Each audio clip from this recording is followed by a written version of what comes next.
gouvernants. Leur devoir est de gouverner par l'exemple, en gérant les affaires publiques avec probité, dans la transparence et l'efficacité. Il leur incombe d'intérioriser le principe de redevabilité qui oblige les gouvernants à rendre régulièrement compte au peuple de la mise en œuvre des politiques publiques et l'exécution de leurs missions respectives. Depuis sa nomination à la tête du ministère de la Population, de l'Action sociale et de la Solidarité nationale, la professeure Sidiki Oumaramatou Diarmakou Seyni s'attelle à traduire en actions concrètes la confiance placée en elle par les plus hautes autorités du pays à travers la lettre de mission qui lui a été confiée par son Excellence le général d'armée Abdourahmane Tiani, président de la République, chef de l'État. Inscrivant son action dans la dynamique de la refondation fondée sur la proximité avec les populations, la solidarité nationale et la souveraineté sociale, la ministre a insufflé une nouvelle vision au sein de son département ministériel. Une vision axée sur la concertation, la collégialité dans la prise de décision, l'efficacité de l'action publique et le renforcement de la synergie avec l'ensemble des partenaires techniques et financiers. Parmi les réformes majeures engagées figure le réaménagement stratégique du ministère, la construction d'un centre d'accueil pour enfants en difficulté, ainsi que le renforcement de l'approche communautaire en matière de protection de l'enfance. Dans cette optique, des comités de protection ont été mis en place dans toutes les régions, départements et villages du pays afin d'assurer un meilleur suivi et une protection accrue des enfants. La création d'une ligne verte dédiée à la redevabilité en lien avec les données d'intervention du ministère constitue également une avancée importante pour rapprocher davantage l'administration des populations.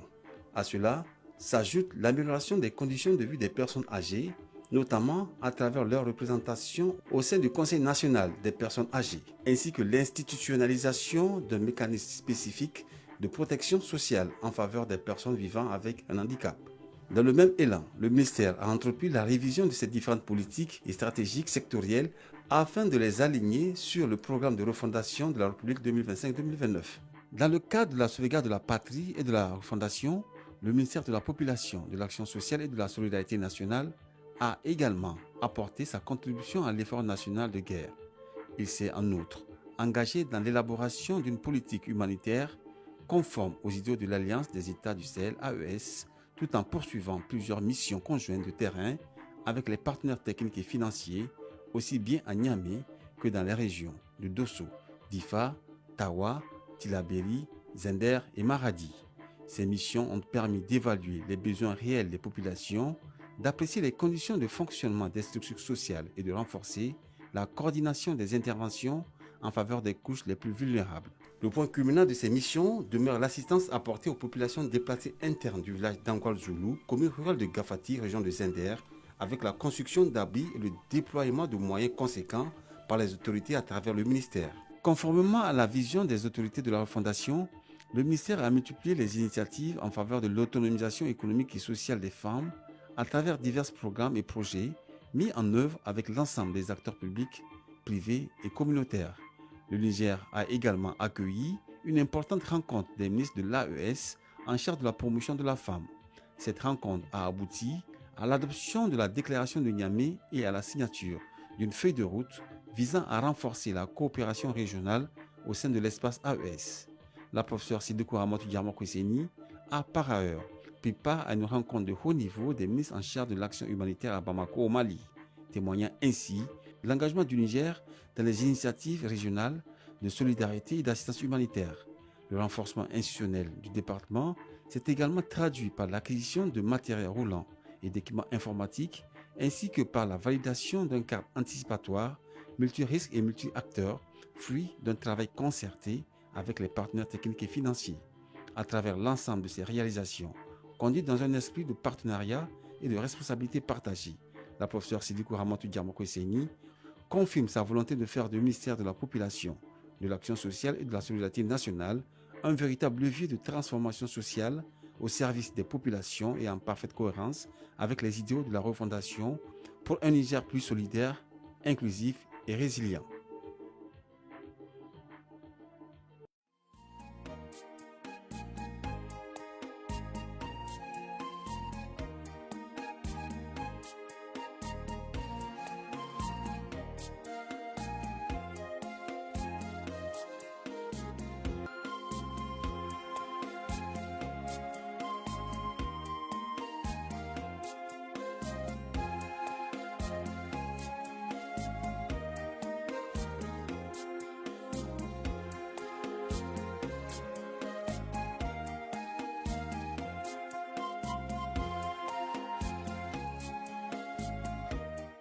Mesdames, Messieurs, bonsoir. Dans le cadre de notre série d'entretiens avec les membres du gouvernement, nous recevons ce soir la ministre de la Population, de l'Action sociale et de la solidarité, professeur Sidiki Ramatu Jarmakoy Seyni. Madame la ministre, bonsoir et merci d'avoir répondu à notre invitation pour parler du bilan de vos actions à la tête du ministère de la Population, de l'Action sociale et de la solidarité. Madame la ministre, vous êtes nommée à ce poste depuis le 17 avril 2025. C'est dire, Madame la ministre, vous avez 14 mois à la tête de ce ministère que les femmes, après la formation du tout premier gouvernement, au lendemain des événements du 26 juillet, ont demandé la réhabilitation et ce qui fut fait lors du réaménagement technique du gouvernement intervenu le 17 avril 2025. Alors, Madame la ministre, au cours de cet entretien que j'ai l'honneur de conduire avec Abari Amitié et Ibrahim Yero, vous allez nous dire concrètement qu'est-ce qu'on peut retenir de votre passage à la tête de ce ministère depuis 14 mois. Et pour commencer cet entretien, cette question, Madame la ministre, pour bien introduire notre entretien, pouvez-vous nous présenter très succinctement les différents volets de votre portefeuille? Merci beaucoup, M. Tchemongo. Bonjour, M. Abari, M. Hiro, bonjour. Permettez-moi tout d'abord d'adresser mes sincères, chaleureux remerciements à notre Seigneur Dieu Tout-Puissant qui m'a permis d'être ici, en ces lieux prestigieux. Mes salutations et mes remerciements vont également, naturellement, aux plus hautes autorités du Niger, à la tête desquelles Son Excellence Monsieur le Président de la République, chef de l'État, le général d'armée Abdraman Chani, Son Excellence Monsieur le Premier ministre Ali Mohamed Lamizène, comme j'ai l'habitude de le dire, nos voyants membres du CNSP, mes collègues du gouvernement, pour la confiance placée à ma modeste personne, au service de la nation entière, à travers cette noble fonction ministérielle. Mes remerciements vont bien sûr aussi à la RTN pour cette invitation à échanger, à communiquer avec le public, à pouvoir rendre compte au public conformément aux recommandations de son Excellence, Monsieur le Président de la République, en toute transparence et en toute collégialité. La mission assignée au ministère de la Population, de l'Action sociale et de la solidarité nationale a également l'avantage d'être pour nous une fonction louable et à bénéfice mutuel, multiple. C'est un privilège dont nous remercions Dieu et les hautes autorités, mes collaborateurs et moi-même. Pourquoi c'est un privilège? Parce que c'est un ministère qui nous permet d'être au service des populations les plus vulnérables. Notre mission principale étant l'assistance aux personnes vulnérables. Et selon les préceptes de l'islam, il n'y a pas mieux que d'avoir l'occasion de venir en aide à son prochain.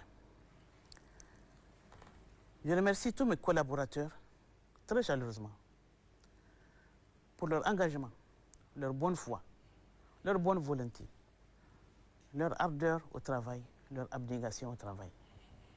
Donc, pour répondre à votre question, M. Tchemogo, le ministère de la Population, de l'Action sociale et de la solidarité nationale a été créé par décret numéro 2025-192 PRN du 17 avril 2025.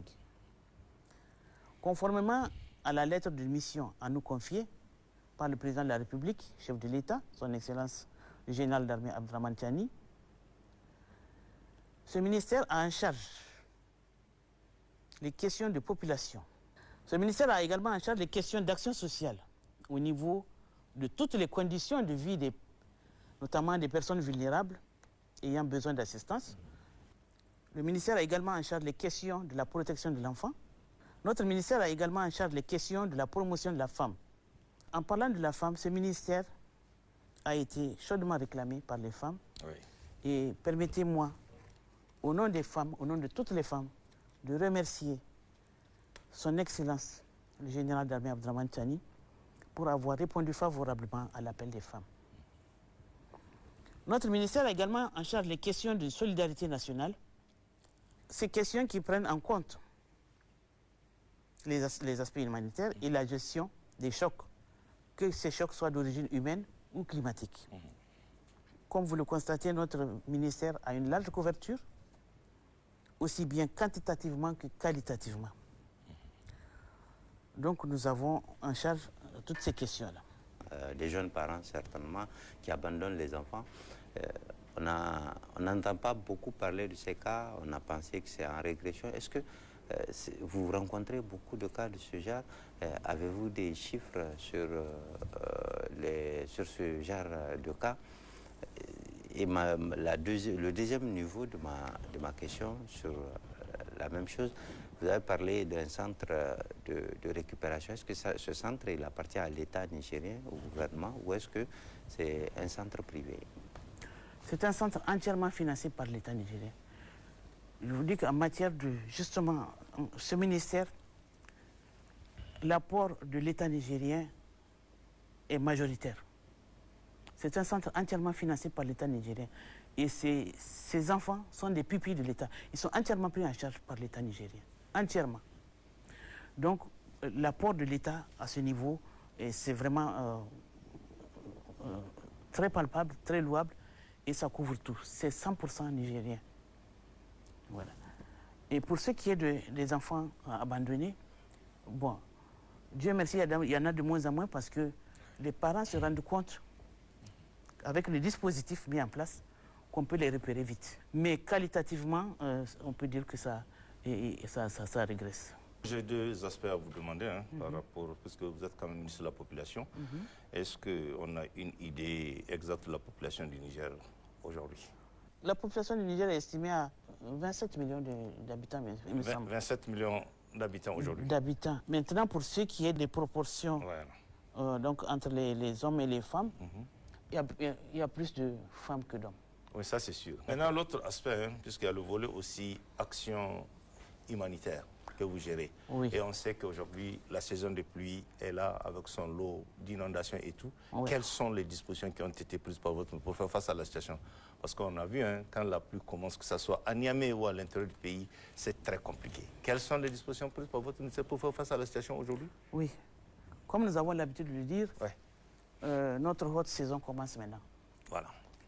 Notre période d'activité en plein régime commence maintenant. D'accord. Et enfin, a déjà commencé depuis le mois de mai.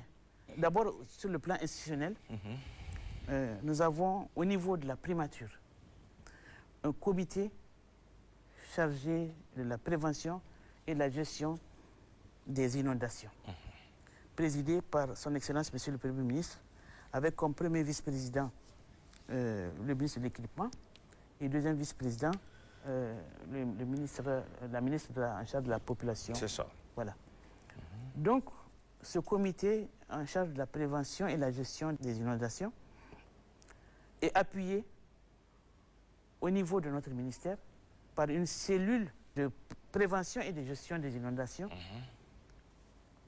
qui travaille en appui avec le comité de gestion présidé par la primature. Ces deux structures ont chacune leur cahier de charge avec des actions bien définies auparavant. Maintenant, concrètement, cette année, par exemple, depuis le mois de mai, nous avons tenu un atelier national en matière d'actions anticipatoires. Nous avons les actions anticipatoires. Il s'agit d'anticiper. Il ne faut pas se contenter. Il ne faut pas attendre. Non, il ne faut pas attendre. D'accord. Il s'agit d'anticiper. Donc, nous avons tenu cet atelier d'action anticipatoire. Et là, en début juin, là, nous avons lancé nos activités de la cellule de prévention et de gestion des inondations au niveau de notre ministère. En un mot, Madame la Ministre, l'État a prévu des moyens pour faire face à la situation parce qu'on a vu souvent dans les années antérieures comment ça. Est-ce qu'il y a aujourd'hui les moyens qui sont là à votre disposition pour faire face à cette situation en cas d'inondation aujourd'hui? Exactement. D'accord. Exactement. Les moyens sont là, financiers et tout? Oui. Tout est là? Oui, tout est là. D'accord. Tout est là. J'ai bien dit que nous n'attendons pas de lancer les activités, d'être dans la haute période pour intervenir. Okay. Dans n'importe quelle région du Niger. D'accord. Au niveau de toutes les régions, le dispositif est installé. D'accord. Tout est stocké au niveau des magasins de l'OPVN de chaque région. Tout est à proximité des lieux d'intervention. Et quel rôle peut-être vont jouer les partenaires, parce qu'on a vu souvent les partenaires interviennent dans ces cas précis, hein, en cas d'inondation. Et on a vu depuis l'arrivée du CNSP, en tout cas, le gouvernement a été très clair par rapport à ça. C'est d'abord l'État. Et c'est d'abord l'État. Et maintenant, peut-être, les partenaires, quel message avez-vous peut-être en descendant de ces partenaires, souvent qui sont prompts à réagir en cas de ces situations? Oui. Voilà. C'est d'abord l'État. C'est d'abord l'État. C'est d'abord l'État et ce sera toujours l'État. D'accord. Effectivement, en 2024, l'État a entièrement géré la situation. Et là encore, l'État est capable de gérer la situation avec tous les dispositifs mis en place. Donc on n'a pas besoin de partenaires. J'arrive. Ok. J'arrive. On a contenu, on a toujours besoin, ce n'est jamais de trop. Ce n'est jamais de trop. Une aide n'est jamais de trop. Mais l'aide est destinée à se passer de l'aide. Donc pour ce qui est des partenaires travaillent avec les autorités régionales. Ok. Ils apportent leur contribution en fonction, eux aussi, ils n'apportent pas les contributions les yeux fermés, non. C'est en fonction des besoins recensés sur place. D'accord. Madame la ministre, comment se présente votre cadre de travail? Il s'agit entre autres de l'environnement, de l'accueil, etc. Notre cadre de travail, pour ce qui est de l'environnement, des efforts louables ont été fournis par des actions concrètes. La première action concrète, quand on s'installe quelque part, il faut améliorer le cadre de vie. Nous avons tout simplement nettoyé de fois en comble, réhabilité les locaux. Le vieux bâtiment. Et c'est un bon bâtiment. C'est un bâtiment des années 80, un bâtiment solide qui n'avait besoin que de quelques couches de peinture. Nous avons donc amélioré notre cadre de travail, tant au niveau central qu'au niveau de Kouanta. Pour cette amélioration-là, nous travaillons avec ce que l'État nous donne. Madame la ministre, l'accueil, c'est un art, hein? On est d'accord? Oui. L'accueil, c'est un art. Nous sommes un ministère de l'action sociale. Nous avons des spécialistes en matière d'action sociale. Tout à fait. Oui. C'est ça que je voulais vérifier. Et c'est leur spécialité. D'accord. Ils savent comment accueillir. D'accord. Oui. Quelles sont les politiques mises en œuvre pour faire de votre ministère un facteur de progrès social et de développement économique du Niger? Merci beaucoup, M. Hiro. Effectivement, dans le cadre de la mise en œuvre de son mandat, notre département ministériel dispose de plusieurs politiques. Nous avons la politique nationale de population 2019-2035.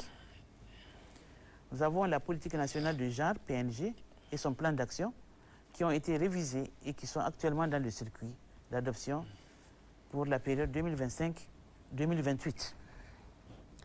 Nous avons la politique humanitaire et de gestion des catastrophes et son plan d'action. Nous avons la politique nationale de protection sociale en son axe 4 qui est en cours de révision. Nous avons également le document cadre de protection de l'enfant sur lequel on se base pour la matière de protection d'enfants, en matière d'intervention au niveau des enfants. Madame la ministre, par rapport toujours à ce sujet, hein, j'aimerais comprendre un peu la loi, parce qu'on en est la loi sur le quota. Parce que je sais que beaucoup de fois, souvent, les femmes réclament ça. Quand vous êtes ministre de la Population, est-ce qu'on en est par rapport à cette loi sur le quota? Est-ce qu'elle est respectée ou qu'est-ce qui se passe? Bon, la loi sur le quota, d'abord, c'est une loi qui a un rapport assez étroit avec la politique. Avec la politique. Ok, d'accord.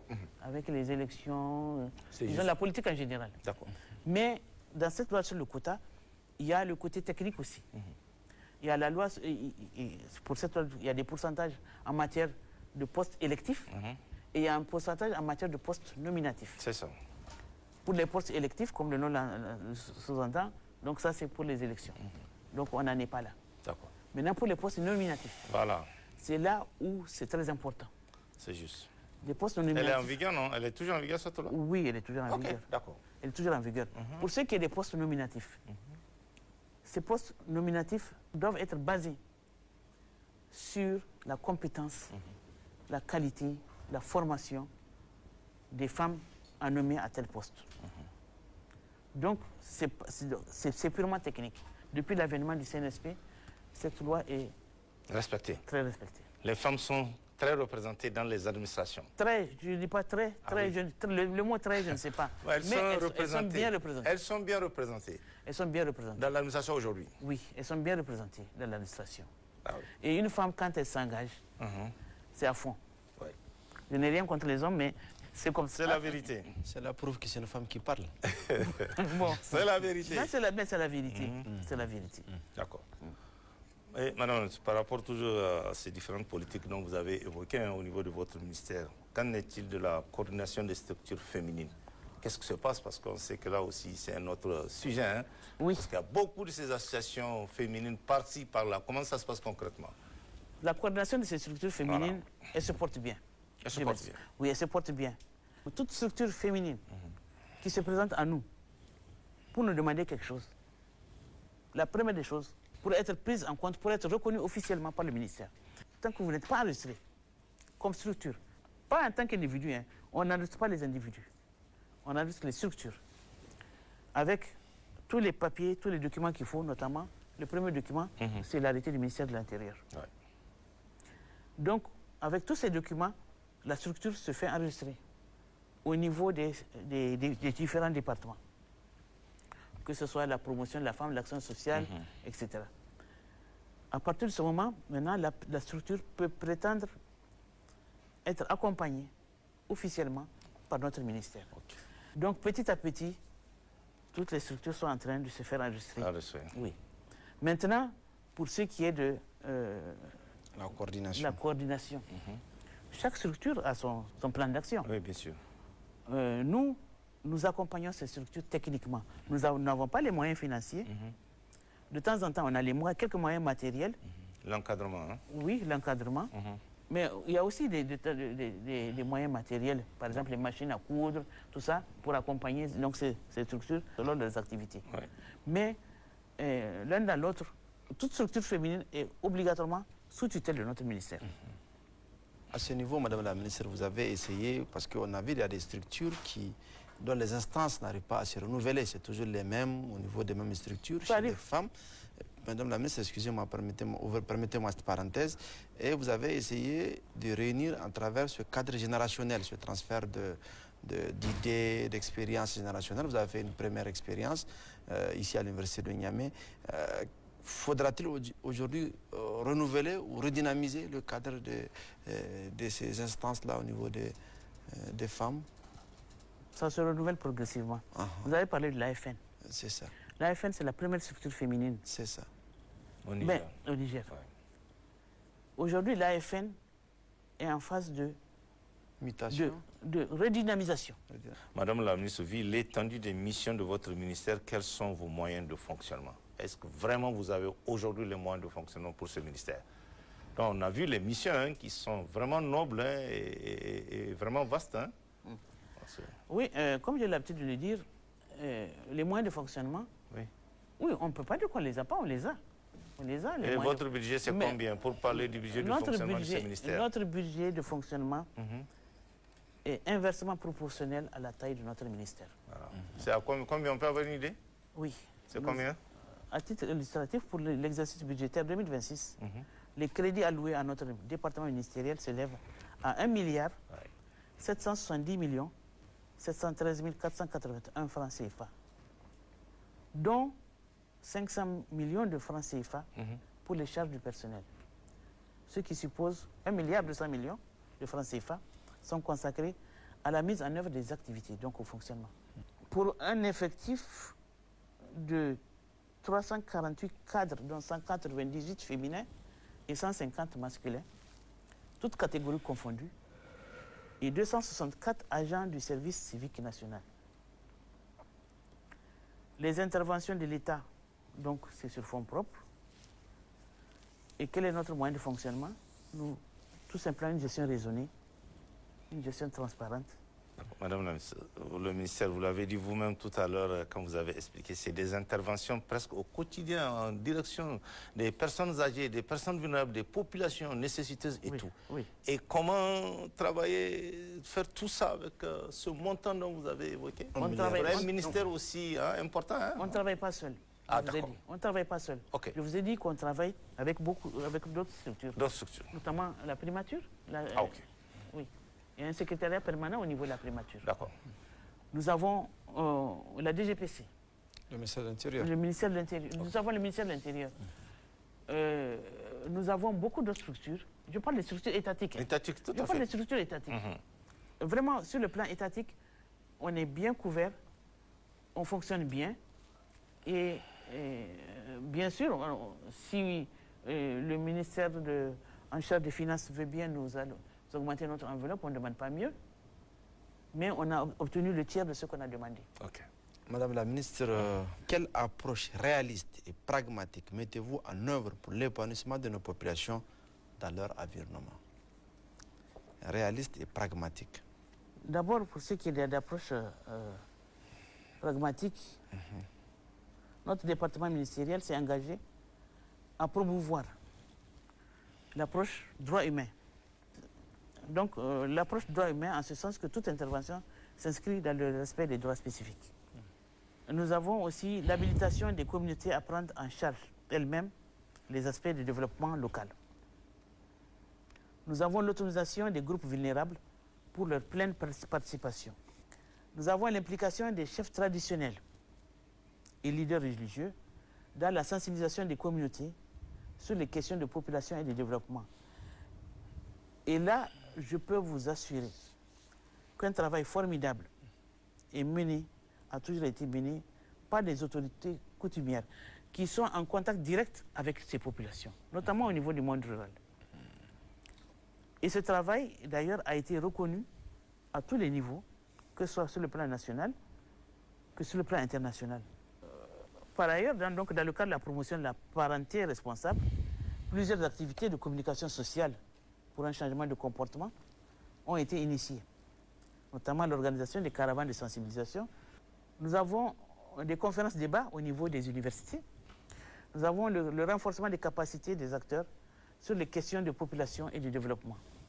Madame la ministre, j'ai deux choses à demander par rapport à ces approches réalistes et pragmatiques. Parlant des aides au profit des populations, je sais qu'il y a l'aide de l'État qui ne pose aucun problème. Non. Mais là où il y a le problème, c'est les aides apportées souvent par les partenaires ou des pays amis. Oui. Comment ça se passe concrètement? Parce que je sais que là aussi, depuis le 26, les gens sont un peu prudents par rapport à ces aides. Concrètement, comment ça se passe sur le terrain? Concrètement, je vous l'ai dit. Voilà, comment ça se passe? Parce qu'auparavant, les partenaires agissaient directement, sans en aviser les autorités. Les autorités. Ok. Et là, les choses ont été Changé. mises en place. Oui, oui, ça c'est... Et comment ça se passe concrètement maintenant? Concrètement, il faut que ces partenaires sont tenus de travailler en étroite collaboration avec les autorités locales, notamment le gouvernorat, les directions régionales et tous les services déconcentrés. Ça, c'est indéniable. Et en plus, il y a un rapport d'activité qui doit être rédigé et transmis à qui de droit, que ce soit les gouvernorats ou le niveau central. Et les partenaires ne sont pas contre, ils sont d'accord sur la voie à suivre, la ligne de conduite, et il n'y a pas de souci à ce niveau. D'accord. Il n'est pas question que ces partenaires livrent de fausses données qui peuvent nuire à l'image du pays. Ouais. Et c'est ça, on est tenu d'y veiller.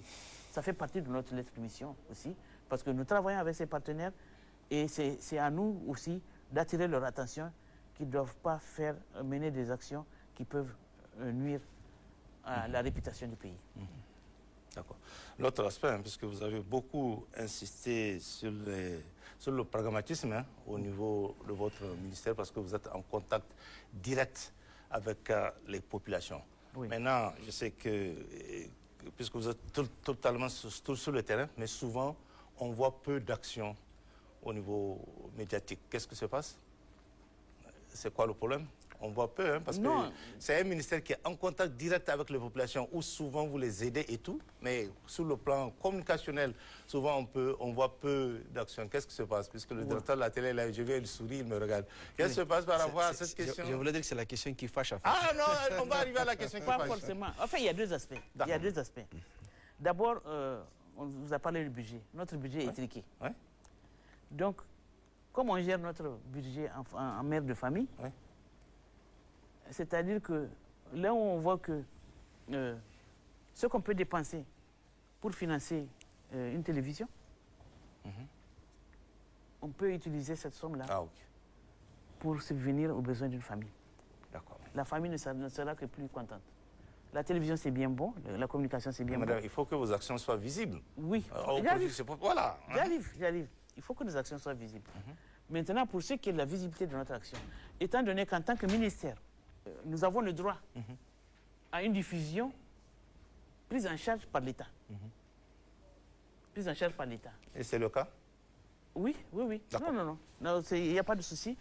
La majorité de nos activités sont couvertes par l'État. Il n'y a pas de souci. De temps en temps, pour une question de comportement de certains partenaires. Qui arrivent. Pour une question de comportement de certains partenaires, livrent des informations directement à des médias qui ne portent pas dans le cœur. Donc, à partir du moment où vous livrez des informations sans aucun contrôle à un média qui ne porte pas le Niger dans son cœur, le traitement ne peut être que contre le Niger. Tout à fait. Donc, voilà la raison pour laquelle l'État est réticent pour la couverture donc de certains éléments. Et ce que nous acceptons et nous respectons fort bien. Donc sinon, il n'y a pas de souci. Souvent, vous partez vous-même pour le terrain, les techniciens vont pour le terrain pour donner des machines, des machines qui sont commandées par le ministère gratuitement à des femmes pour les aider. Souvent, c'est même à des journées comme la journée nationale de la femme, le 13 mai, où on donne des moulins à grains, des machines de décortiquage, on donne les filles qui sont issues des familles défavorisées, on les amène dans des centres de formation, on leur donne des machines à coudre, tout ça, là, pendant un moment, le ministère de la Population supervisait ça. Je me demande, est-ce que ce type d'action, de projet existe encore? Ça continue. On continue à les assister. Cependant, il faut faire donc attention, comme on ne peut pas satisfaire tout le monde, on est obligé d'être raisonnable et bien sûr continuer à respecter donc l'utilisation adéquate, raisonnée donc de ce matériel. Quand vous dotez les femmes rurales de décortiqueuses, il y a plusieurs retombées. La première retombée, c'est que c'est la femme elle-même qui est soulagée. La pénibilité, physiquement, la pénibilité du travail. Deuxièmement, étant donné que cette femme, en général, elle ne travaille pas seule, elle met à contribution ses filles, j'ai bien dit ses filles, pour l'aider à assumer les tâches domestiques. Eh bien, ces filles, du coup, sont lésées du côté de la scolarité. En fait, c'est tout un processus. Comme elles sont lésées du côté de la scolarité, elles n'arrivent pas à suivre un cursus normal. Elles arrivent en retard. En dotant ces femmes de matériel le plus tôt possible, on n'a pas le droit d'attendre. Nous, ce qu'on souhaite, c'est une mise à échelle en matière de dotation de ce monde rural, en matière de batteuses, de décortiqueuses et de farineuses, de moulineuses. 3 types de machines pour battre, pour décortiquer et pour faire de la farine. Si ces femmes rurales sont dotées de ces 3 types de machines et qu'elles sont dotées aussi de fourrage, ces femmes seront allégées dans leurs tâches. Du coup, leurs filles seront plus disponibles pour leur scolarisation et pourront rester plus longtemps à l'école. Madame la ministre, peut-on savoir les approches que vous avez développées pour promouvoir l'épanouissement de la famille, notamment de la femme et de l'enfant, en mettant un accent particulier sur la femme rurale? Si vous voulez l'épanouissement de la famille c'est quoi? C'est surtout le développement des enfants. C'est l'objectif primordial de la famille. Et justement, donc, notre ministère a développé plusieurs approches concrètes en faveur de la famille, tout en mettant l'accent sur la femme et l'enfant. Il s'agit, entre autres, donc, de la politique nationale du genre, et son plan d'action qui ont été révisés et qui sont actuellement dans le circuit d'adoption 2026-2028. Il y a l'adoption et l'exécution d'une stratégie nationale de l'autonomisation économique de la femme, mettant un accent particulier sur l'accès et le contrôle des moyens de production, notamment l'acquisition de terres. Il y a le capital, il y a les intrants utilisés, les intrants agricoles, il y a les technologies utilisées. Donc nous avons aussi la structuration et le renforcement des capacités des organisations des femmes rurales. Les femmes rurales sont de plus en plus organisées. Il y a beaucoup de groupements, il y a beaucoup de formations. Elles reçoivent beaucoup de formations dans tous les domaines pour renforcer leurs capacités de transformation agroalimentaire ou autres. Nous avons également l'installation des plateformes multifonctionnelles au profit des femmes rurales pour alléger les tâches domestiques afin de mener des activités génératrices de revenus et participer activement au développement économique et social de leur communauté. En fait, la femme rurale, la solution à son problème, elle est simple. Elle n'est pas si difficile que ça. Il suffit tout simplement de l'alléger de ses tâches, de lui apporter des machines, des moyens de travail, de fonctionnement. Nous avons la poursuite du partenariat avec les réseaux de femmes dans le cadre de la sensibilisation et leur participation dans les instances de décision à tous les niveaux. Je vais revenir sur la femme rurale encore parce que c'est vraiment la base de notre économie. Parce que quand on va parler de... D'aucuns pensent qu'elle a oublié, la femme rurale. Non. Elle n'a pas les moyens de produire. Or, sa production, là, c'est elle qui va alimenter les industries des femmes entrepreneurs. Toutes les femmes entrepreneurs qu'on voit là, elles se ravitaillent au niveau du monde rural. Les femmes transformatrices? Les femmes transformatrices. Elles se ravitaillent au niveau des femmes rurales. Donc, en améliorant la production des femmes rurales, du coup, on améliore l'approvisionnement en matière première des femmes entrepreneurs et chacun y trouvera son compte. La femme rurale va écouler sa production et la femme entrepreneur va trouver son approvisionnement. Est-ce que c'est bien encadré ce que vous venez d'expliquer? Parce que souvent on sait que c'est pas aussi... Pour le moment, c'est pas encadré. Voilà. Pour le moment, c'est pas encadré. Je suis d'accord avec vous, c'est pas encadré parce que c'est fait de manière informelle. Informelle. Et là, quelque part, il y a quelqu'un quand même dont on ne respecte pas les droits. Dans ces deux cas, je parle de la femme rurale quand même, qui travaille péniblement pour pouvoir produire.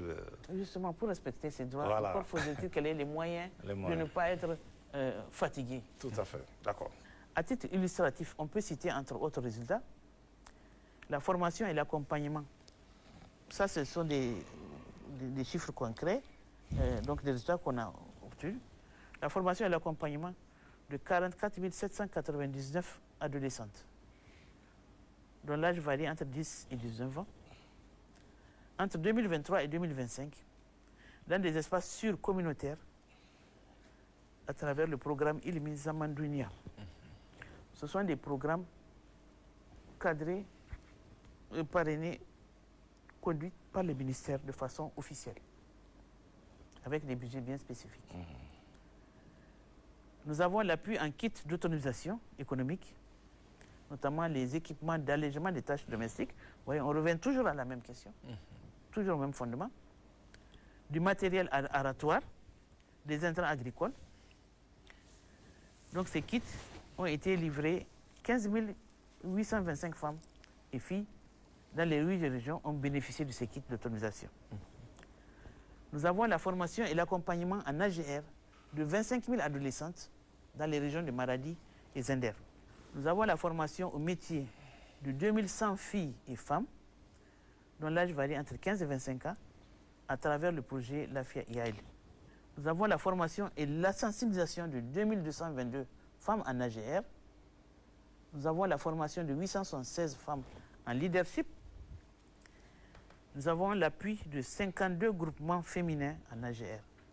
Voilà juste quelques résultats concrets. Quand on parle de l'épanouissement aujourd'hui de la famille et qu'on voit ces enfants dans la rue, et même souvent ces femmes-là, qu'est-ce qu'il faut faire? Parce que là, est-ce qu'on peut parler vraiment d'épanouissement de la famille quand il y a des enfants totalement dans la rue aujourd'hui? On les rencontre, et même souvent des femmes Qu'est-ce que le ministère fait dans ce cas précis pour remédier à la situation? Femmes avec enfants. Ah oui, parce qu'on voit ces enfants dans la rue, ces femmes aussi qui sont dans la rue. Et en ce moment, est-ce qu'on peut parler d'épanouissement de la famille? Et qui dorment dans la rue. Oui, oui, exactement. Qu'est-ce qu'il faut faire? Exactement. Ça, il faut... Ah oui. C'est un problème. C'est un problème. Et c'est pratiquement dans toutes les régions du Niger. On rencontre ces difficultés. Oui. Qu'est-ce qu'il faut faire? Qu'est-ce qu'il faut faire? Qu'est-ce que vous savez, on a tourné le problème dans tous les sens. Et on revient toujours à la même solution. La solution durable, c'est l'éducation. L'éducation. C'est l'éducation. D'accord. Un enfant qui est éduqué, que ce soit fille ou garçon, n'a pas le temps d'aller vagabonder dans la rue. Ah oui. Donc c'est l'éducation. D'où la nécessité de revoir le budget. 1 milliard pour toutes ces actions à faire, madame. Parce qu'on nous a posé la question sur le budget tout à l'heure. Oui, on aimerait bien. Vous avez dit que le budget là vous permet... C'est le tiers de ce qu'on a demandé. Oui, alors qu'il y a toutes ces questions qui sont là, des enfants dans la rue, des femmes abandonnées, qu'est-ce qu'il faut faire? Exactement. C'est le tiers de ce que nous avons demandé. Voilà. Madame la ministre, quel rôle joue votre département ministériel dans le cadre de l'agenda Femmes, Paix et Sécurité? Plusieurs actions ont été menées par le ministère et ces actions ont permis d'aboutir à des avancées significatives parmi lesquelles on peut retenir la création d'une direction nationale de l'inclusion de la femme en paix et sécurité. D'abord, donc, il faut installer le cadre institutionnel. Au même titre que les autres pays de l'AES, pour être en harmonie avec les deux autres pays, on a tenu à ce qu'il y ait une direction pour être au même niveau de décision. D'accord. Il y a aussi l'élaboration du 3e plan d'action, PAN, Femmes, Paix et Sécurité, 2026-2030. Voilà. Nous avons fait PAN 1, PAN 2, maintenant on est à PAN 3. En cours de validation, nous avons la mise en place des dispositifs institutionnels, comme le Comité national du pilotage, le secrétariat national permanent, les antennes régionales, le réseau de points focaux, de la résolution 1325, c'est l'appellation au niveau donc, du système des Nations Unies. Nous avons le renforcement des capacités des femmes leaders, des organisations féminines et des relais communautaires sur la médiation, la prévention des conflits et la résolution 1325. Nous avons l'organisation de 630 séances de sensibilisation sur la cohésion sociale, la tenue de 307 médiations de conflits par des femmes médiatrices. Quand nous avons été sur le terrain, nos services déconcentrés font vraiment un travail formidable. Nous avons des femmes médiatrices qui interviennent pour régler les problèmes au sein des familles. Nous avons le règlement de 2346 conflits familiaux entre couples. Nous avons l'accès prioritaire des filles déplacées et vulnérables aux espaces sûrs. Donc, justement, pour les espaces sûrs dont on a parlé plus haut, là, où on leur apprend des AGR, on donne un accès prioritaire à ces filles déplacées. Nous avons aussi le renforcement de la cohésion sociale à travers la médiation, les préventions et le règlement des conflits. Vous avez parlé tout à l'heure des jeunes filles. Or, beaucoup de fois qu'on a fait des débats et autres échanges avec des gens, c'est que la consommation de drogue est vraiment élevée au niveau de ces jeunes filles. Qu'est-ce qu'il faut faire? Qu'est-ce que le ministère est en train de faire? Parce que c'est ça, parce qu'avant c'est les petits garçons, mais maintenant c'est des petites filles aussi qui consomment dangereusement la drogue, que ce soit à Niamey ou dans les autres villes du Niger. Qu'est-ce que le ministère fait par rapport à ce fléau? Justement, je viens de vous dire justement que les activités, les fonctions de ces médiatrices-là, elles s'occupent de ce cas précis? Exactement, c'est de ce cas précis qu'elles s'occupent. C'est justement de ce cas précis qu'elles s'occupent. De manière à ramener ces jeunes filles dans le droit chemin. Non seulement ces jeunes filles abandonnent l'école, mais elles se laissent aller à la facilité de la drogue, etc. Madame la ministre, une ordonnance récemment prise au Niger interdit les pratiques LGBTQ+. Quel sens le gouvernement nigérien, bien sûr, donne-t-il à ce texte? Et là, madame, c'est la question qui fâche, parce que... Pas forcément. Elle est d'actualité, puisque vous avez vu l'étendue de ce sujet tout récemment avec tout ce qui s'est passé. On espère seulement avec cette ordonnance prise par le gouvernement que les choses vont aller loin. C'est pas du tout une question qui fâche, bien au contraire. Oh, ok. C'est une question qui rentre en droite ligne avec notre vision des choses. D'accord. justement, il faut rappeler que bien avant l'adoption de cette ordonnance, toutes nos politiques et stratégies se sont démarquées de cette notion de LGBT pour marquer notre attachement indélébile à nos valeurs sociales, à nos valeurs culturelles, à nos valeurs religieuses. Depuis le début, je vous ai parlé du côté religieux, d'être en accord avec les bonnes préceptes. Voilà, exactement. À partir de ce moment, c'est sûr qu'avec ce genre de choses, on ne peut être que contre ces pratiques. Bien sûr. Donc, aussi, cette ordonnance, elle est bien fondée. D'accord. Elle est très bien fondée. Elle est nécessaire pour le bien-être de nos populations. En outre, au Niger, le terme genre n'a rien à voir avec les questions des LGBT. Le terme genre, c'est tout simplement masculin ou féminin. 2, pas plus. Il n'y a pas de troisième possibilité. Ou la personne est femme ou la personne est homme. Ça s'arrête là. Un point. Un point trait. Un trait. Donc, en tant que ministère de la Population, notre rôle est d'accompagner les mesures coercitives et punitives avec des actions de sensibilisation et de valorisation de nos mœurs. D'accord. Alors, quels sont maintenant les actes à poser par votre département ministériel, Madame la Ministre? Conformément aux principes énoncés dans l'article 1er de la Charte de la refondation, notre département ministériel a mené plusieurs actions de mobilisation sociale et de sensibilisation de ces groupes cibles, notamment les femmes, les enfants, les personnes handicapées, les personnes âgées. On peut citer entre autres le triptyque cohésion sociale, patriotisme et esprit de souveraineté. Comme action menée concrètement dans ce sens, on peut retenir plusieurs activités.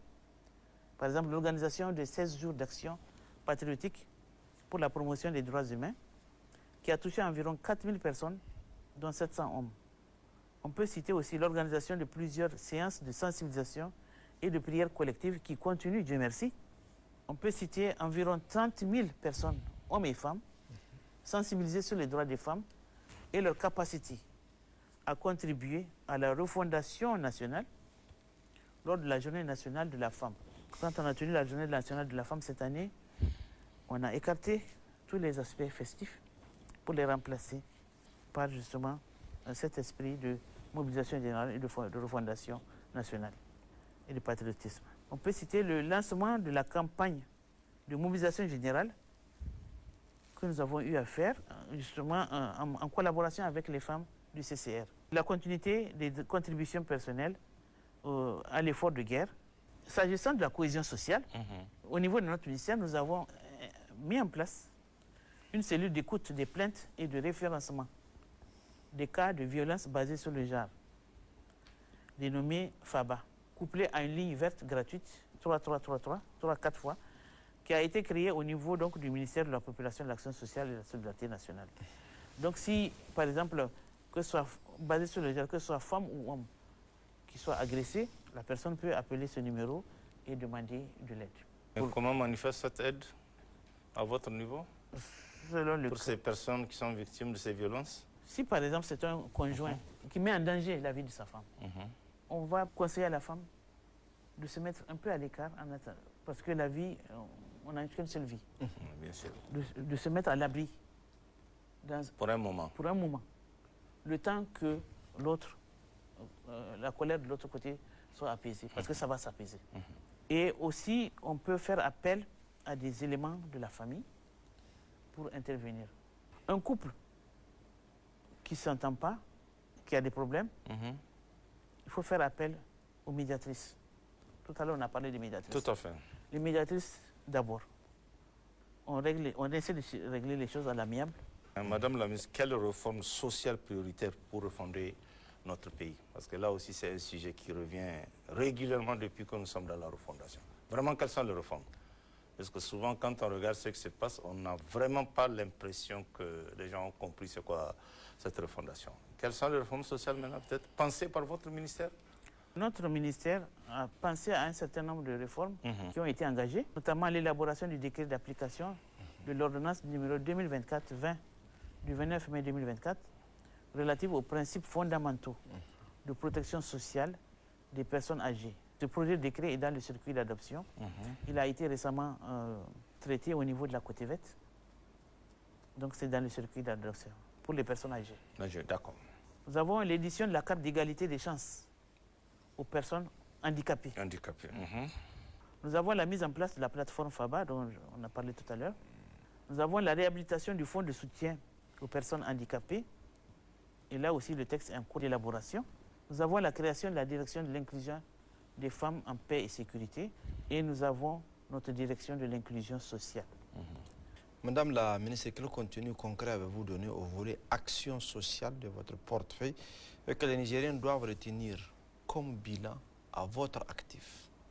À ce niveau, il faut entendre par action sociale l'ensemble des politiques, des programmes et des interventions de l'État, des ONG, voire communautaires, visant à assister les populations vulnérables. De la protection des groupes marginalisés et la promotion du développement social à la base.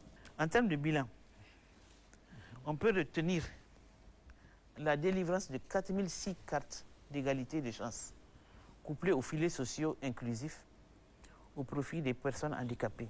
Soyez un peu plus explicite à ce niveau. Oui, les cartes d'égalité de chances, ce sont des cartes qui permettent aux personnes handicapées d'avoir accès à des services sociaux, des services sanitaires, etc., pour être pris en charge, tout simplement. Il y a aussi l'accompagnement des femmes déplacées internes. Le Fambita, par exemple. Vous savez, l'année dernière, on a eu le cas de... Suite à l'attaque. Dans le cadre de la promotion de la solidarité, l'opération Solidarité Ramadan, qui a permis de toucher environ 15 000 personnes, réparties dans les 5 arrondissements communaux de la région de Niamey, avec une forte implication des autorités administratives et communales. Et il faut aussi retenir que des opérations similaires ont été menées au niveau des autres régions du pays. Donc ce n'est pas seulement localisé au niveau de Niamey, c'est au niveau des autres régions du pays.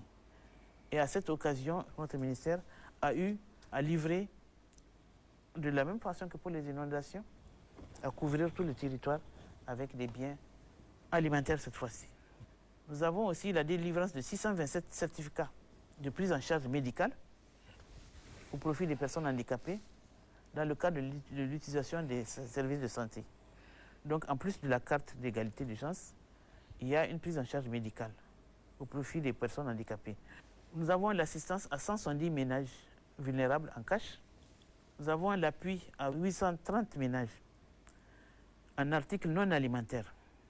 Nous avons l'assistance aux victimes d'incendie. Nous avons l'assistance à 2177 personnes qui ont des besoins spécifiques. Sur fonds propres de l'État? Sur fonds propres de l'État. Voilà, pour préciser. Sur fonds propres de l'État. Voilà. Alors, professeur, quelles sont les initiatives que vous avez lancées pour valoriser l'esprit de travail, promouvoir la dignité humaine et lutter aussi contre la mendicité, qui est un phénomène que vous avez effleuré tout à l'heure? Le ministère a mis en œuvre plusieurs initiatives, parmi lesquelles on peut citer l'autonomisation des groupes vulnérables, dont j'avais fait allusion si haut, et qui vise à lutter contre le phénomène de la mendicité, lequel ne peut trouver sa solution durable que dans l'éducation. Mais il y a d'autres solutions alternatives. Nous avons la préservation des droits des enfants à travers le rappel des textes et lois qui répriment le phénomène de la mendicité. Il y a des textes qui répriment. Nous avons l'organisation, donc la préservation des droits des enfants à travers le rappel des textes et des lois réprimant le phénomène de mendicité, dont on vient de parler.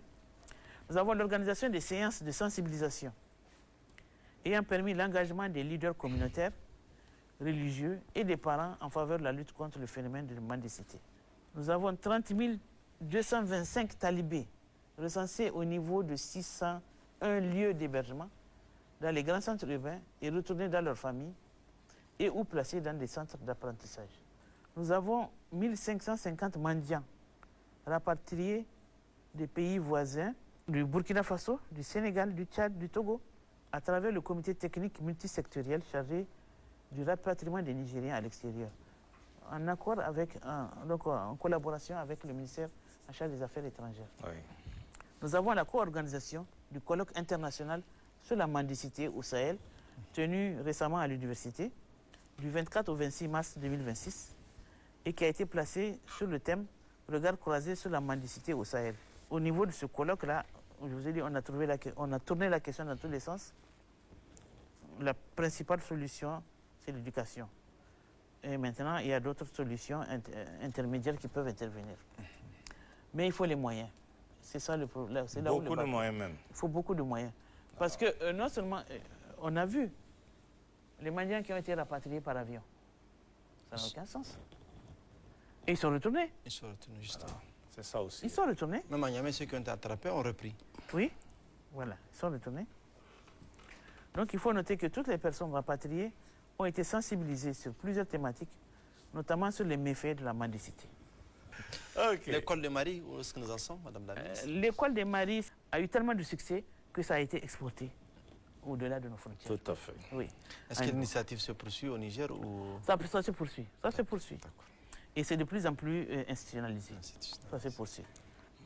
Madame la ministre, comment comptez-vous favoriser la solidarité et l'entraide, cette fois-ci, entre Nigériens? Pour refonder notre pays, nous sommes en matière de refondation. Oui, bien sûr. Il faut qu'on se... Souvent, cette solidarité fait défaut, cette entraide fait défaut. Et pourtant, il faut qu'on passe par là. Ah oui. Il faut qu'on passe par là.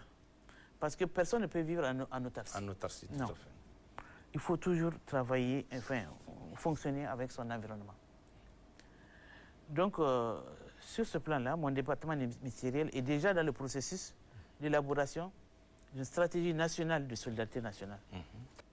Que ce soit au niveau institutionnel, que ce soit au niveau associatif, comme les structures féminines, que ce soit au niveau individuel et au niveau personnel.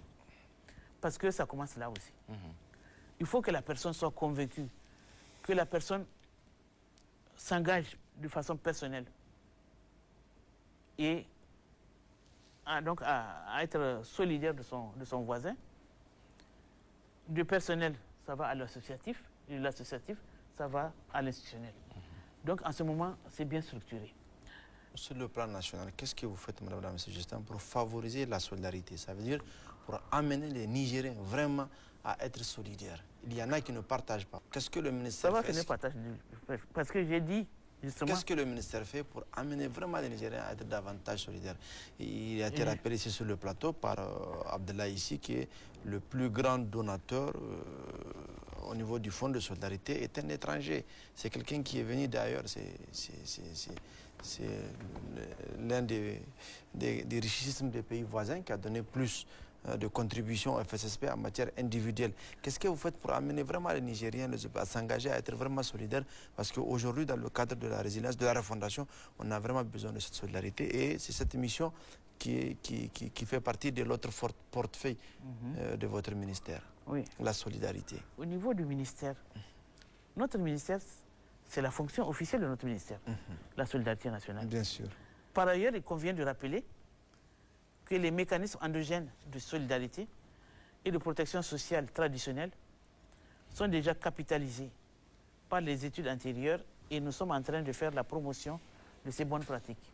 Donc ça rejoint ce que je viens de dire. Parmi ces pratiques séculaires, on note les Gaïa en Hausa, Bougou en germain. Par exemple, au moment des grandes cultures, des labours, tout le village se met ensemble. Bien sûr. Pour labourer. Le Habanaye, donc au niveau du cheptel, les tontines, le tutorat, la solidarité communautaire, etc. Il faut noter également l'assistance des services étatiques aux communautés sinistrées. Donc on revient toujours à l'État, c'est notre fondement. L'État est là à travers des institutions comme notre ministère. Et d'autres ministères, bien sûr. Madame la ministre, pour poursuivre cet entretien, les personnes vulnérables nécessitent une assistance, notamment les personnes âgées, les personnes handicapées. Quelles sont les initiatives faites pour leur protection et leur autonomisation? Leur protection d'abord, puis leur autonomisation. Les personnes vulnérables. Voilà, les personnes vulnérables. Avant de parler des personnes âgées et des personnes handicapées, en matière de personnes vulnérables, nous avons les plus jeunes, les nouveau-nés. C'est ça. En matière de vulnérabilité, vous ne pouvez pas trouver plus vulnérable qu'un nouveau-né abandonné sur un dépotoir. C'est ça. Il n'y a pas plus vulnérable. exposés à des bactéries. Complètement. Donc, les degrés de vulnérabilité, c'est en fonction de l'âge et en fonction des catégories. Il y a donc bien sûr les personnes handicapées et les personnes âgées. Donc, quelles sont les initiatives qui sont faites pour leur protection et leur autorisation? Donc, on va parler de protection. Dans ce cadre, plusieurs initiatives ont été mises par mon département ministériel, parmi lesquelles l'adoption de l'ordonnance 2024-20 du 29 mai 2024, relative aux principes fondamentaux de protection sociale des personnes âgées, dont le décret d'application est en cours d'adoption. Il vient d'être discuté au COTEVET. Nous avons la délivrance en cours de 5000 cartes d'égalité des chances au profit des personnes handicapées, donnant droit à des avantages dans le domaine du transport, de la santé, de l'éducation, des loisirs, des urgences humanitaires, pour ne citer que cela, allant de la réduction des tarifs à la gratuité des services. Donc, en somme, pour leur faciliter autant que possible la vie. Nous avons l'affectation par l'État d'un bâtiment abritant le siège du Conseil supérieur des personnes âgées. Donc, il vient d'avoir un siège donc fourni par l'État, à travers le patrimoine de l'État. Nous avons l'attribution d'un terrain d'1 hectare pour la construction d'un centre multifonctionnel de prise en charge des personnes âgées. Par exemple, le siège dont on vient de parler, une salle de soins, une salle de sport, etc. Nous avons l'appui financier à 174 filles handicapées scolarisées pour une valeur de 25 millions de francs CFA afin de favoriser leur maintien dans le système éducatif. Nous avons des appuis en produits alimentaires et non alimentaires aux écoles spécialisées. J'ai parlé tout à l'heure de l'école des aveugles, il y a l'école des sourds, il y a les écoles des déficients intellectuels, etc. Nous avons le processus de mise en place d'un fonds national autonome de soutien aux personnes handicapées qui est en cours de finalisation. Qu'est-ce qui est fait pour faciliter la mobilité des personnes handicapées? Parce que là, la question se pose. Qu'est-ce qui est fait pour faciliter la mobilité? La mobilité des personnes handicapées, il y a déjà un texte qui donne droit de mettre des dispositifs pour faciliter l'accès de ces immeubles, donc de ces structures, aux personnes handicapées. Notamment des rampes d'escalier. C'est ça. Au lieu d'avoir des marches, on met des rampes, etc. Et comme ça a été plus ou moins oublié, nous avons activé ça récemment. Donc récemment, nous avons ressorti ce décret-là et nous l'avons ventilé à tous les services étatiques. OK. Pour la mise en œuvre. Pour la mise en œuvre. Et je vous assure que ça bouge. Si, ça bouge. Ça bouge. Quelque temps après, partout, tous les services étatiques, notamment entre les ministères et autres, partout, il y a des rampes d'escalier. Tous les immeubles nouvellement construits ont une rampe pour handicapés. Donc, il y a ça aussi. Et bien sûr, pour le moment, au niveau des bus, on a préconisé aussi l'installation d'une rampe amovible pour avoir accès aux bus quand ces bus seront là, etc. Les prochains bus alors? Oui, j'ai dit quand les bus seront là. Ah voilà, d'accord. Alors, Madame la Ministre, comment votre département ministériel gère la question des personnes déplacées internes, puisque nous sommes dans une situation d'insécurité depuis quelques années, mais aussi la question des sinistrés des inondations? Donc, il y a deux volets. Il y a le volet des personnes déplacées internes et le volet de gestion des inondations. En ce qui concerne les personnes déplacées internes, M. Hierro, mon département ministériel dispose des structures de prise en charge, tant au niveau central qu'au niveau des déconcentrés. Je vous en ai parlé au début. Ces structures sont en charge de l'accueil, du suivi, de la subsistance et de la bonne cohabitation avec les communautés hôtes. Quand nous avons effectué nos visites sur le terrain, donc au niveau de cette région, Nous avons rendu naturellement visite donc à ces personnes déplacées internes. Ces personnes déplacées internes ont des besoins spécifiques et immédiats. Ce sont des familles entières souvent. On a le nombre aujourd'hui? Est-ce que on a un chiffre vraiment exact de ces personnes déplacées au Niger? Non, on n'a pas un chiffre exact. Il n'y a pas un recensement? Ici, il y a un recensement, mais j'aurais voulu, c'est comme tout à l'heure je vous ai parlé de biométrie. Oui, voilà. Pour avoir un bon recensement, OK. Pour avoir un bon recensement, il faut des mesures biométriques pour ne pas avoir des doublons. Ces pays ont des besoins spécifiques, j'ai dit. Il leur faut des points d'eau. Il leur faut un abri d'abord sur la tête. Souvent, on les retrouve au niveau, donc, sous des hangars. Et d'abord, il leur faut un terrain. Ce terrain appartient à quelqu'un. Donc, en accord avec les autorités locales, il faut que les autorités locales, notamment le gouvernorat, leur attribuent un endroit pour s'installer.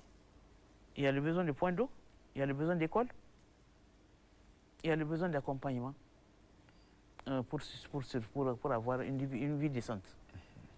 Donc tout ceci, l'un dans l'autre, il faut des actions coordonnées pour mettre à leur disposition. S'ils sont déplacés internes, ce n'est pas par gaieté de cœur, non. Ce n'est pas parce qu'ils le veulent. Ils sont forcés. Ces populations sont forcées de devenir déplacées internes. Donc elles-mêmes, ces populations souhaitent retourner chez elles le plus tôt possible. Donc en attendant que la situation sécuritaire soit rétablie, ces populations, il faut qu'on les mette dans des conditions décentes d'existence.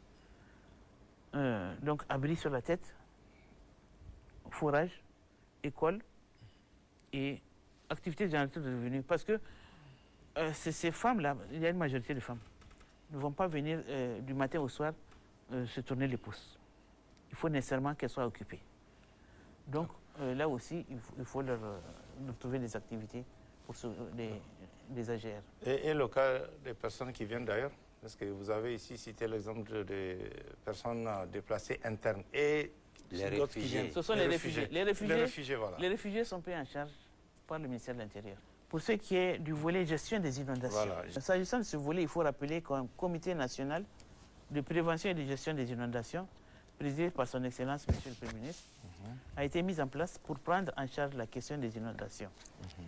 Avec, comme je l'ai dit tout à l'heure, premier vice-président, le ministre en charge de l'équipement, et deuxième vice-président, la ministre en charge de l'action humanitaire. Je tiens à rappeler le caractère multisectoriel de la gestion des inondations, ce qui confère la multisectorialité à ce comité. Effectivement, pour cette gestion des inondations, tous les acteurs doivent intervenir. Pour ce qui est du ministère de la Population, ce ministère a mis en place une cellule de prévention pour appuyer ce comité, cellule de prévention et de gestion des inondations qui se réunit une fois par semaine pendant la période hivernale. Donc nous avons commencé. D'ores et déjà, nous avons lancé les travaux de la dite cellule au titre 2026. Donc ça vient d'être fait. Mais comme je l'ai dit, en matière d'intervention sur le terrain, on ne peut pas attendre de lancer la campagne. C'est toute l'année. D'accord.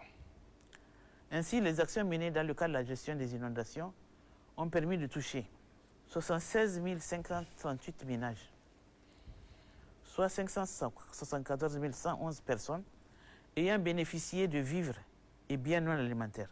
On a pu mettre à disposition 7 653,8 tonnes de céréales au niveau des régions. C'est pour souligner le caractère étatique donc, de ces dispositifs. Nous avons un taux de couverture de la réponse de l'État de 100% en vivres aux sinistrés des inondations 2025.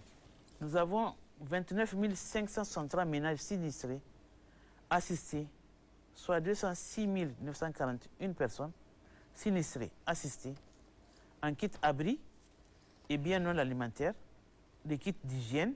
Donc, il faut noter que depuis l'avènement du CNSP au pouvoir, on constate un changement notable dans la prise en charge des impactés des inondations à travers une réponse essentiellement sur fonds propres. C'est important à souligner. C'est le lieu de remercier les plus hautes autorités de l'État, au premier rang desquelles son Excellence le général d'armée Abdrahmane Tchani, président de la République, chef de l'État, et son Excellence M. Ali Mohamed Lamine Zen, Premier ministre, qui n'ont ménagé aucun effort pour débloquer les moyens conséquents pour la prise en charge des inondations. Madame la ministre, Oui. sur cette question des inondations, je vais insister sur un point. Oui. C'est la gestion des fonds des inondations. Pourquoi je le dis? Parce qu'au moment où il y avait le ministère de la gestion des catastrophes, le problème de gestion de fonds s'était posé beaucoup de fois. La ministre étant, l'ancienne ministre, je vais dire, étant elle-même membre du comité et qui gère directement ces questions d'inondation, souvent, ce n'est pas elle qui gère directement les fonds. Parce que ce problème s'est posé à ce moment précis dont je vous parle. Je sais de quoi je parle. Est-ce qu'aujourd'hui, ce problème de gestion de fonds, comment ça se passe au niveau du comité? Parce qu'on ne peut pas être un ministre qui gère directement les opérations sur le terrain et c'est de l'autre côté que d'autres gèrent la question financière. Oui. Parce que ça s'est posé, je me rappelle bien. D'accord. Voilà. Pour ce qui est de la gestion financière, Oui, du fonds. on a bien dit que la cellule de notre ministère vient en appui au comité national. Qui gère les fonds dans ce comité-là, aujourd'hui? Le fonds des inondations, c'est qui gère les fonds directement? À partir du moment où la cellule vient en appui au comité, donc le comité est au-dessus de la cellule. D'accord. La gestion des fonds ne peut se faire qu'avec la présidence de ce comité-là. Et la présidence de ce comité, ce n'est pas forcément le Premier ministre en tant que tel. Il y a le vice-président, il y a le premier vice-président, il y a le deuxième vice-président. Chacun a son rôle à jouer. Mais pour ce qui est de la gestion des fonds, ça, ce n'est pas un problème. On va poursuivre cet entretien. Madame la ministre, s'agissant de votre portefeuille, quels sont les efforts et projets dans le cadre de notre confédération AES? Dès notre prise de fonction, il y a eu la tenue de la première rencontre des ministres de l'AES en charge des femmes au Niger en juillet 2025 et qui a abouti à la déclaration de Niamey avec une feuille de route qui prend en compte toutes les actions à mettre en œuvre pour l'épanouissement des femmes et des populations. Donc, après cette première rencontre des ministres de l'AES, qui va d'ailleurs se répéter bientôt au niveau du Burkina, parce que le Burkina qui assure la présidence, nous avons eu à participer en août 2025 à Bamako à la rencontre des ministres en charge de l'action humanitaire de l'AES, qui a vu initier l'élaboration d'une politique humanitaire de l'AES. Tout à l'heure, j'avais touché un mot de ça. Il y a une politique humanitaire harmonisée au sein de l'AES. Nous avons aussi l'organisation d'un symposium au Niger sur l'amélioration des conditions de vie de personnes handicapées dans l'espace AES. Donc, nous avons tenu ça ici. Nous avons récemment lancé, à l'initiative de son Excellence, Monsieur le Premier ministre, initiative appuyée par nos 3 chefs d'État, un projet de création du réseau des femmes scientifiques de l'AES qui a pour objet de promouvoir et de renforcer la participation des femmes dans les domaines de la science, de la technologie et de l'innovation au sein des États membres de l'AES.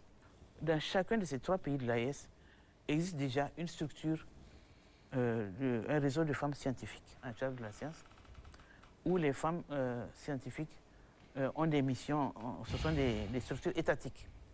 Et là, grâce à l'initiative de son Excellence, Monsieur le Premier ministre, nous avons lancé ce projet de création au sein de l'AES.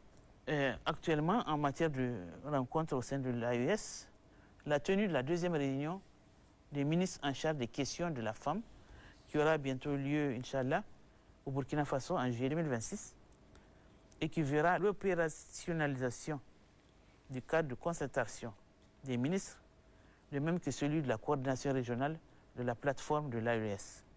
Nous avons le renforcement de la coordination et de la mise en œuvre des politiques humanitaires et de solidarité. D'ores et déjà, des dispositions sont prises pour la création d'un comité en charge des questions de redevabilité et de localisation sur les aspects humanitaires. Donc, en gros, voilà ce que nous avons au sein de l'espace AES. Madame la ministre, quels sont vos rapports avec les partenaires nationaux et internationaux? À ce sujet, nous avons des protocoles d'accord et des conventions de partenariat, de financement et de mise en œuvre des politiques qui nous lient avec les partenaires nationaux comme internationaux dans le respect des dispositions statutaires en vigueur. Comme je vous l'ai dit, les partenaires travaillent en respect des dispositions statutaires en vigueur. Ce sont les bons rapports. Madame la ministre, quel cadre approprié de mesure des résultats et d'appréciation de la performance des actions de votre ministère avez-vous mis en place et quelles sont les perspectives majeures attendues de votre département? Merci beaucoup, M. Yero. À ce niveau, il faut relever que le ministère a élaboré des documents stratégiques, programmatiques et de mesures de performance, à savoir le document de programmation pluriannuelle des dépenses, le DPPD, 2026-2028.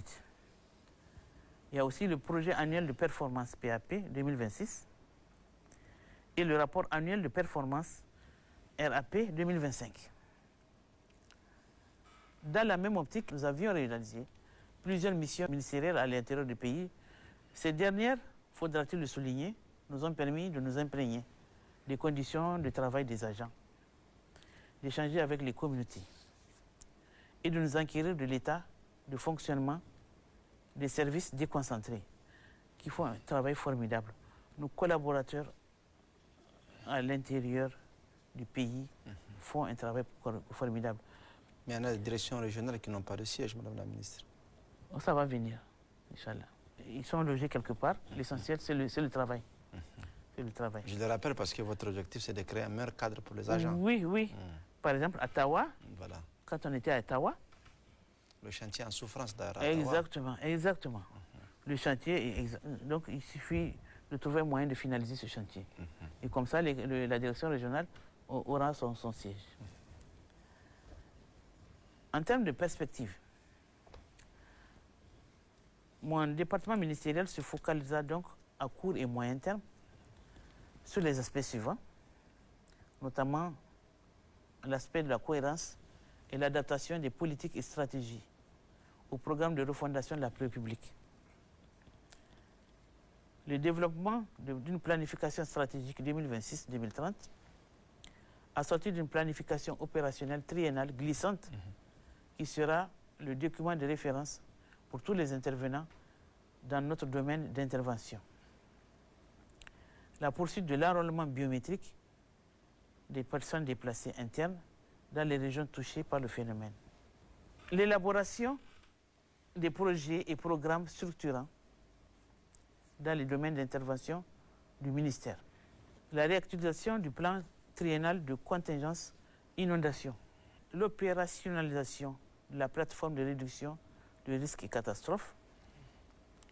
Le renforcement de la collaboration avec les parties prenantes dans les domaines de compétences du ministère. L'élaboration d'une stratégie de communication intégrée pour le ministère. Parlons du cadre, madame, parce qu'on parle du cadre approprié de mesures de résultats et d'appréciation. Et je sais, est-ce qu'on peut faire ce travail-là sans peut-être des agents, hein? Je ne sais pas si vous, à votre niveau, vous avez parlé vous avez donné le chiffre des agents, hein? Oui. Est-ce que c'est suffisant pour faire ce travail? Est-ce que vous avez besoin d'autres agents? Est-ce qu'il y a un recrutement qui est en vue ou pas? Nous avons besoin d'agents, Voilà. d'autres agents, des agents complémentaires, pas supplémentaires, complémentaires pour faire ce travail. Ah oui.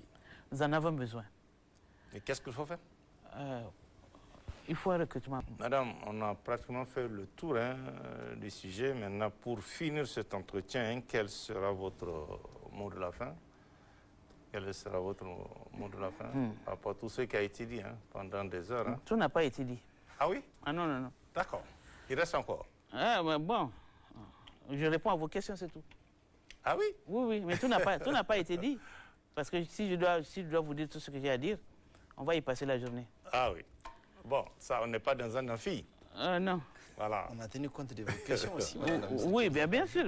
Voilà. Bien sûr. D'accord. L'attitude de poser autant de questions. Bien sûr. Au terme donc de cet entretien, dont je vous remercie infiniment, encore une fois, permettez-moi d'abord de reconnaître et féliciter l'ensemble des travailleurs sociaux pour le travail remarquable et leur engagement sans faille au service de nos laborieuses populations.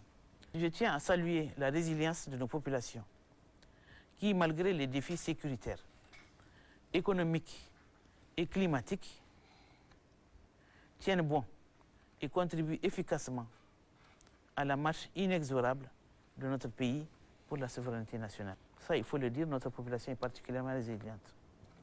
Ça, il faut le reconnaître. J'invite donc l'ensemble des acteurs à nous rejoindre dans cette dynamique de solidarité. Tout à l'heure, on a parlé de solidarité et d'entraide, d'unité et de mobilisation pour la réussite de la refondation et le développement durable de notre pays. Alhamdulillah, Dieu merci pour tout. D'accord. Et à vous tous. Merci aussi à vous, Madame la Ministre, vraiment pour cet entretien. Vous avez salué la réhabilitation du ministère que les femmes ont demandé, parce que j'ai suivi ce débat avec les femmes chaque fois qu'ils demandent le retour du ministère de la Population. Le président de la République a accepté et ce poste est revenu. Donc vous avez eu la chance et l'honneur d'occuper. C'est une bonne chose. Oui, et s'il n'avait pas répondu immédiatement, c'est uniquement pour des questions sécuritaires. Tout à fait. On est d'accord. Vous avez aussi parlé des réformes que depuis que vous êtes là, 14 mois, que vous êtes en train de mener au sein de ce ministère, et j'espère qu'avec ces réformes, sans doute que le ministère aura beaucoup plus de visibilité dans ses actions. Là, vous avez également parlé des actions en faveur des populations. Ça, c'est une très bonne chose. Et aujourd'hui, ce ministère s'intéresse aux populations, notamment les vulnérables, les personnes âgées et même personnes vraiment handicapées, avec une prise en charge totale. Et là, pour finir, vous avez, j'insiste là-dessus, sur le cadre institutionnel sur la solidarité, parce que c'est ça qui nous permet que vraiment les Nigériens, les citoyens nigériens contribuent fortement vraiment à ce que nous sommes en train de faire dans cette histoire et dans cette question d'entraide et de solidarité. Il faut ce cadre institutionnel. Et j'espère que vous aurez l'occasion en tant que ministre de la Population de mettre ce cadre institutionnel. Vraiment, merci pour tout ce que vous avez dit ce soir sur ce plateau. Et bonne chance dans vos futures, votre mission. Bonne chance à nous tous. Et surtout à notre pays. Merci beaucoup. Surtout à notre pays. Merci. Et à l'AES. Merci. Merci beaucoup. Mesdames, Messieurs, c'est la fin de notre entretien avec la ministre de la Population, de l'Action sociale et de la solidarité, professeur Sidiki Ramatu Djermoko Seyni, qui vient de parler des actions réalisées au sein de son ministère. Beaucoup d'efforts ont été fournis, selon la ministre, depuis la réhabilitation de ce ministère pour venir en aide aux personnes vulnérables et aussi dans la protection des enfants et la promotion des femmes. Excellente soirée à tous. Au revoir.